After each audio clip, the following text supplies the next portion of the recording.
friends, welcome to Mobbi's Kitchen. Today in Mobbi's Kitchen we're making steaks, and we're making steaks in three different ways, and we will compare the results and see what makes sense to you. So what we have here, we have beautiful strip loin steaks.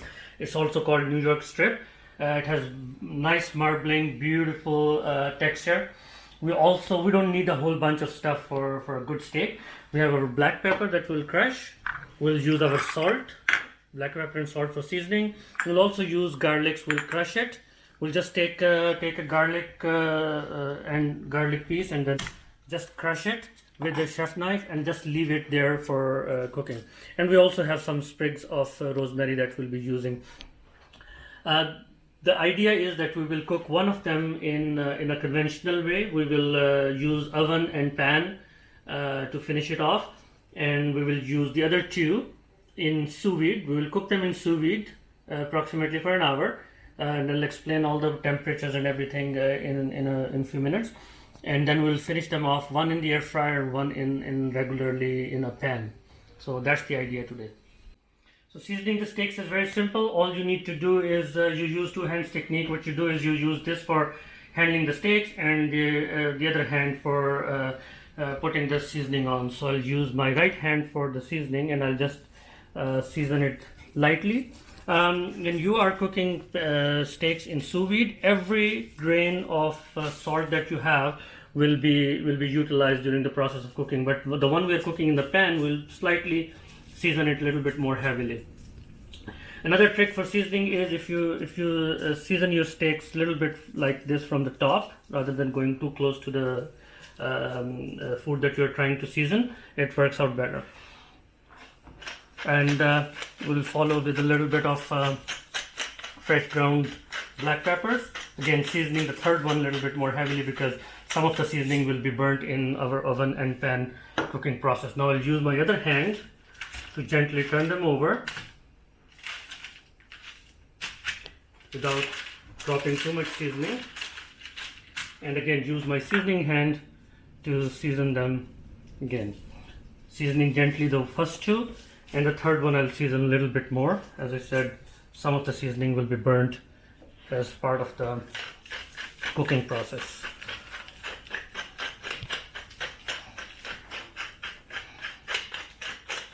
Now that I'm done with my seasoning, I'm happy. Now I can use whichever hand I want to just gently pat all the seasoning on. And another quick thing, good thing about putting the parchment paper that I have underneath is you can just, if you have some seasoning that is going on the side, you can just gently push that all back. So our steaks are beautifully seasoned. In order to cook them with in sous vide, what I have is I'll just put one of my crushed garlic and one of my rosemary sprigs for the flavoring. I will do that. I'll also use a little bit of butter before I put into my Ziploc bags, and I'll just show that in a second. So we'll take one of our Ziploc bags and gently take our first steak, and trying to not touch the bag because if your ingredients are stuck within the Ziploc zip, it will not close properly, so making sure this area stays clean of all the ingredients. We'll also put, as I said, our rosemary sprig, our garlic in there, and we can use a little bit of butter. Now you can put it as is, it doesn't it's not gonna create any problems, but you can also add a little bit of butter so it stays greased. And in some cases, you know, if you're using different quality Ziploc bag, which is not recommended, sometimes it sticks with your food. In this case, this is BPA free and all, and it doesn't stick, so it should be fine. Or what you can do is at this point just take with olive oil and just sprinkle a little bit of that in. But I'm going to use butter, so I'm just going to take this crushed butter and put it in. Now at this point, I'm not too much concerned about sealing it, although at one point we will seal it and we'll make sure that none of the air is left in. Air works as an insulator, and the word sous vide literally means cooking under vacuum. So we'll have to create a vacuum inside, and I'll just explain how we'll do that. So friends, temperature while cooking steak is the most important thing that you need to keep in mind. Everyone's preference is different. This is our strip loin steak. It's a little bit of a thick cut. So what we need to do is, timing wise, we need to cook it for 1 hour in sous vide. But temperature depends on what we want. If we want, for example, very rare, we'll cook it on 124 Fahrenheit for 1 hour. But if we want it absolutely well done, we'll cook it 156 Fahrenheit for 1 hour. Now we want somewhere in the medium. So for medium, perfect medium steak, you want to cook it for 139.5 Fahrenheit for 1 hour, and that's what we'll do. If you want to keep it a little bit medium rare, that nice pink in the middle color, you will do it for approximately 134 Fahrenheit for 1 hour or a little less. So I will post all those temperatures in the description.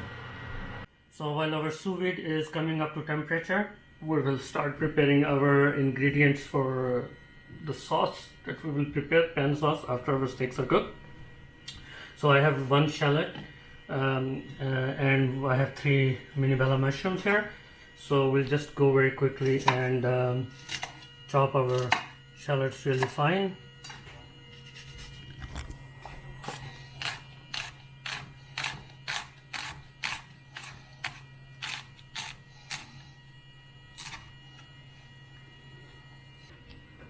We cut them in the middle first and kind of just go and chop them on the side. As personal preference, we'll probably, for the sauce, we would like to cut them, chop them even finer.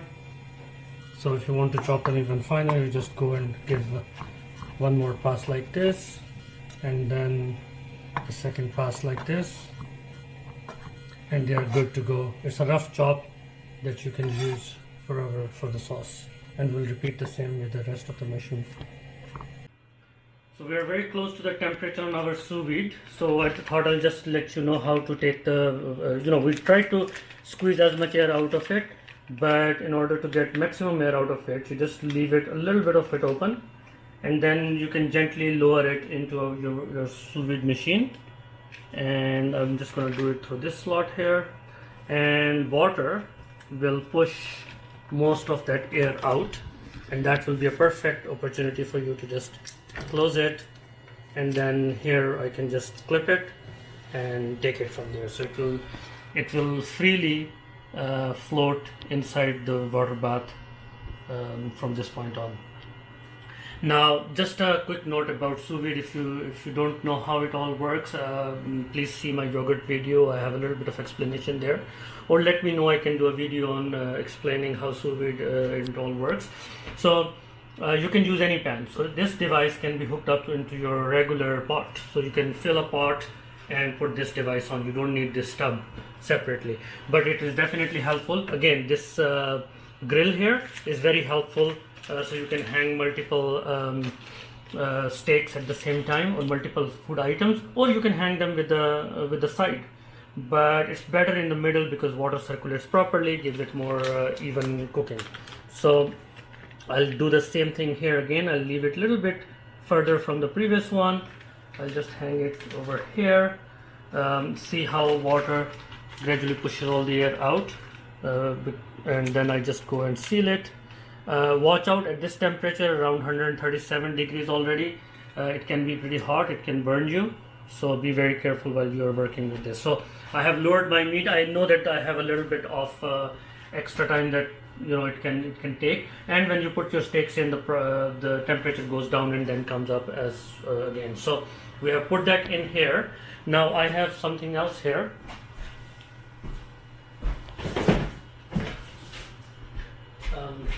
This tub comes with a cover, which is pretty handy to keep the heat in and make the machine work a little bit less. So we'll leave it for, as soon as it comes up to temperature, it will cook it for 1 hour. Now I have a little bit of extra head start there, but that will help melt the butter and evenly coat the meat in there and then start cooking. So I will be again on the right time. So we'll leave this here. The plan for our other third steak is that we will now 25-30 minutes into the sous vide cooking, when it's 30 minutes left, we'll put it in the oven, 275 Fahrenheit for approximately 25 minutes for medium cook. You will ask, why are we not searing? It's a common misconception that searing the meat help keep the juices in. It doesn't help at all. I believed that for a very long time, but more recently I learned, and I also went through some scientific studies that actually tell you it doesn't do anything. Only thing it does is actually brown the meat, and that nice brown that we all like. So why not do it in the end?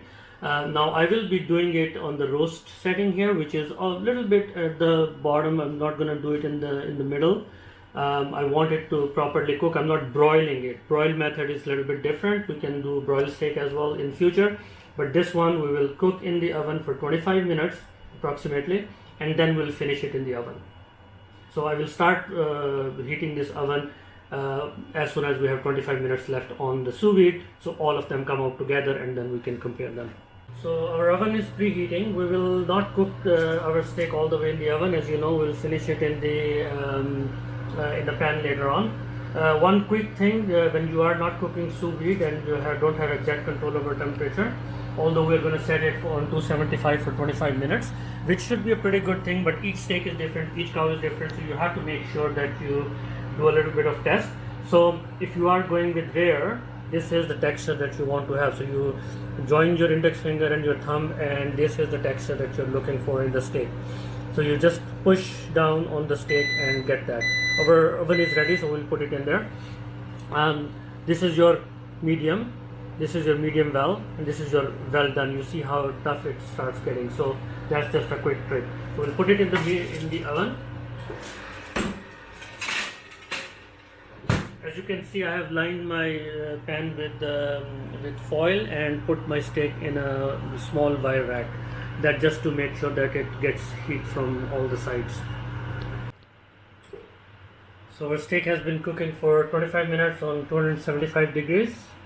It's beautifully fat rendered and everything cooked. You can see no juices have been lost. As I mentioned earlier, there is no truth to the myth that we have to sear it first. And fat has been rendering beautifully, so we'll take it out of the oven and it's ready for our reverse searing. Now reverse searing by far hands down the best method of cooking steak. It's been proven time and time again. So we cook it in low oven and we cook it in sous vide. Both methods are parallel, that's why I have selected these two methods for comparison. We'll turn on the heat in our pan. And just add a little bit of oil. I will add just roughly a tablespoon of oil here. This handy bottle helps me with measuring my oil before I pour it, so this is really easy. It was a little less than a tablespoon, so I'll just add a little bit more, and there you go. So now we have talked about it before in other videos. The oil, when you put it in the pan and pan is not hot, it's very viscous, very thick, and you can see the look of it. But once it starts heating up, you will see that it becomes a little bit more liquid, thinner, and that is your hint that your oil is ready. So looks like our oil in the pan is hot. It's about to smoke. I don't want it to smoke and burn, so I'll start my my steak in there. Now the rule is that you put the presentation side down first, the one that you're going to use for presentation. So pan tells you this was a nice beautiful sear. We have medium to high heat. We want to really just give it that brown surface and be done with it. It's pretty much all cooked, but required 1 to 2 minutes on each side to give that brown beautiful surface. So our steak is searing. To give it extra flavor, what you can do is, remember those garlic that we crushed in the beginning? We can just put one of them in. We can put a little rosemary twig in, and a little knob of butter, and that will give it a nice liquid a nice flavoring to it as well. This rosemary smells so good. While you are searing your steak, you may want to turn up your exhaust fan, open the windows, just to make sure that your alarm doesn't go off. You can also use your butter liquid that we just added to baste your steak if you want. So that gives again extra flavoring It nicely flavors the steak and it also starts cooking on the top. Also renders the fat on the side. Just be careful when you are doing this because there is so much fat in the pan, and if the fire is too high, it may cause a little bit of burn. But this is a good way to not only render your fat but also give it a nice crust. So we have been searing it from one side, and now it's been 2 minutes. So what I'll do is I'll gently just redistribute the fat underneath it and flip it. As you can see, the most amazing, beautiful brown color. Halfway through the cooking, what you can do is gently lift it up and redistribute the fat under so it doesn't get stuck to the pan. So the steak has seared beautifully from both sides. I'll take it off the fire and put it in our rack for approximately 10 minutes to rest. In fact, let me get the presentation side up. This is the side that we seared first. So let it just rest. We will tent it with foil. To tent it with foil, all it means basically just take the just take your foil and gently just make a tent so it stays hot while it redistributes all the juices which have been cooking and have been agitated inside the steak. Now they will resettle and redistribute. So the steaks have been cooking for an hour on 139.5 Fahrenheit, and it has been cooked perfectly. All the fat rendering exactly similar to what we saw in the oven, but we will see the results in the end. So we'll take them out and then transfer them for searing. Searing method is same, it's no different, but when we take them out, we'll show you that how you can you need to pat them dry and get them ready for searing. So I've taken out the steaks from the sous-vide. They don't look much right now, but trust me, once we're done with searing, they will be the best steak you will ever taste. I've also kept my garlic and sprigs of rosemary and any juices that has been leached out, and we will turn them into beautiful sauce in the end.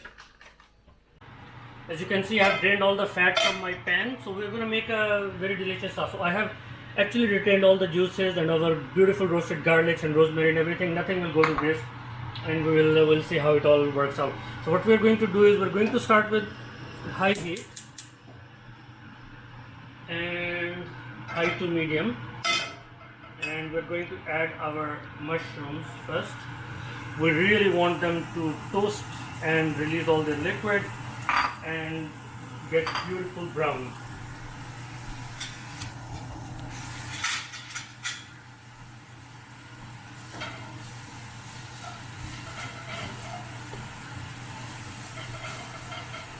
We'll add a little bit of oil to help with the process. We don't want them to burn.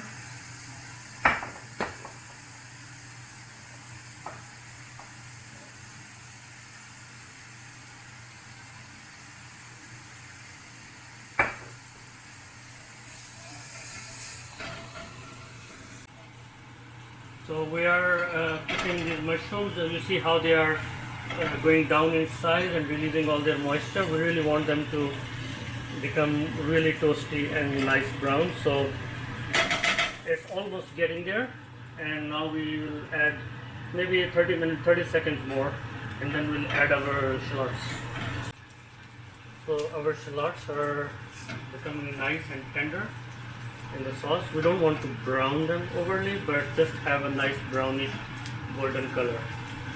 So at this point we'll add all this moisture back and reduce the flame a little bit. We want it to simmer and also release all the brown bits from the cooking of steaks and the mushrooms and everything, and don't worry about it, we will filter it out through a strainer, so none of those garlic peels or rosemary will get into our sauce.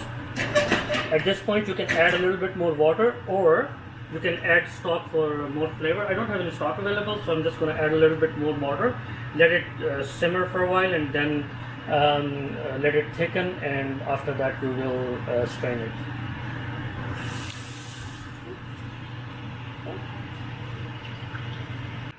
So our pan sauce has been simmering. I haven't put anything into it to thicken it. It's been just thickening on its own.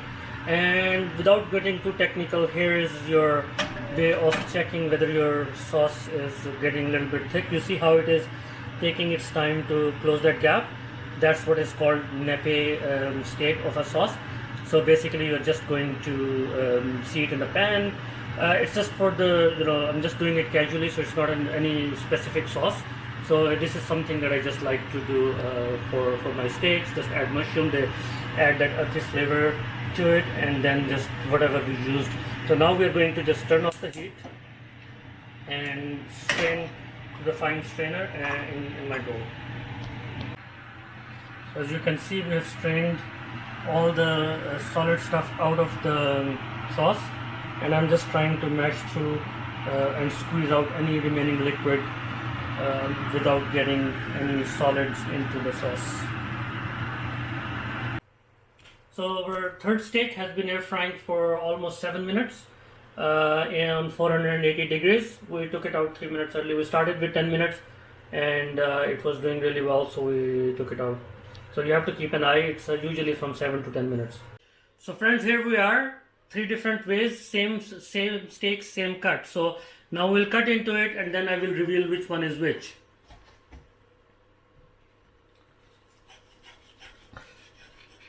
So this is our first steak. As you can see, perfectly cooked. This was our first one, which we did in the oven and in the pan. Perfectly medium steak. You can see it is nicely cooked. We'll do a test shortly. This is the second one, which we did in sous-vide, and then we finished it in the pan. As you can see, again, perfectly medium rare, medium actually, and you can see the difference here. So this is the difference that I want to show you. If you look at this one, you can see a larger gray ring, so, and then middle is pink. Over here, you see a uniform cooking edge to edge. And that is what brings the amazing taste that comes into sous vide. And you can also see by cooking in the pan and in the oven, it has kind of shrunk, which kind of means that it has lost more juices than it had to based on the cooking process. But here you see it's perfectly more plump, for lack of a better term. And now we'll see the third one, which we cooked sous vide and then finished it in an air fryer. And you can see here, you don't see much of a difference as compared to pan, but you do see, however, and I can actually see it, I don't know if it is coming in the camera, is a nicer sear, much more rendered fat, beautifully rendered fat on this side. So of course, taste is the king, so let's try all 3 of them.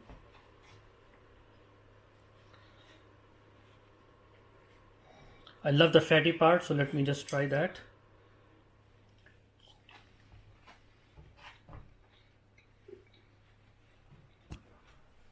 Beautifully cooked, nothing wrong with it.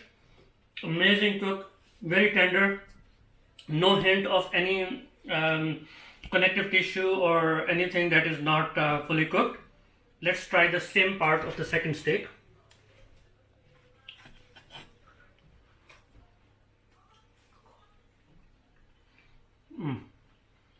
This is far better in taste and in texture than the other one.